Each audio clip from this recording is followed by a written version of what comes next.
Sometimes in what we do, reporting, news, journalism, the history of each day, we come across a story or a need in the community that's always been there, but one that we should always pay attention to. Last week, Fox 4's Anvar Ruziev spent the day in Punta Gorda at Crossroads Hope Academy.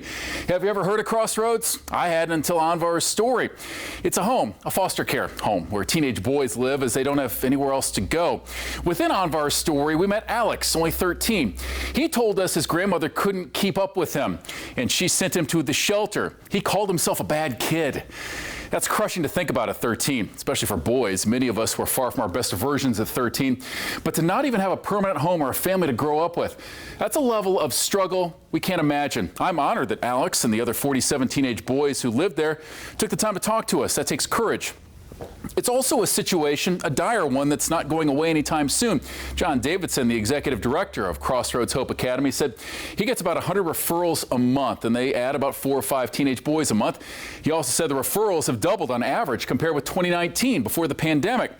It can make all of us think, what can we do to help? I'm 2 months into this life as an empty nester. The youngest one's now in college. Maybe you're in that glorious place of life as well. Your life isn't ruled by sports or recitals or show choir anymore. You kind of get your life back. Yet I couldn't help but think of the young men in the story, Alex or Hezekiah or Gavin or any of the others. We met a lot of boys that day on that story that Anvar shot.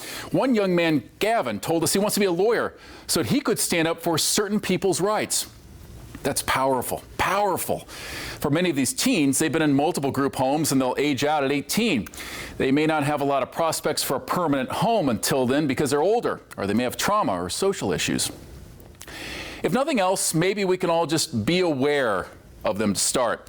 If it's too much to open up our homes, and I'm in that spot right now, but maybe I won't be forever, perhaps we can offer something else for support. Could be money, could be volunteering or time. A business owner could give one of these teenage boys a shot for that first job, or we could even offer some life advice on finances or jobs, or just making connections for a better future for when they are 18.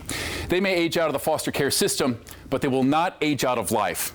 Any kid who survived these teenage years is already a true grown-up. So for this Friday Half Full, let's keep our eyes open and our doors full of opportunity as you see this picture from one of their homecoming shoots at Charlotte High School, so they don't always have to feel behind.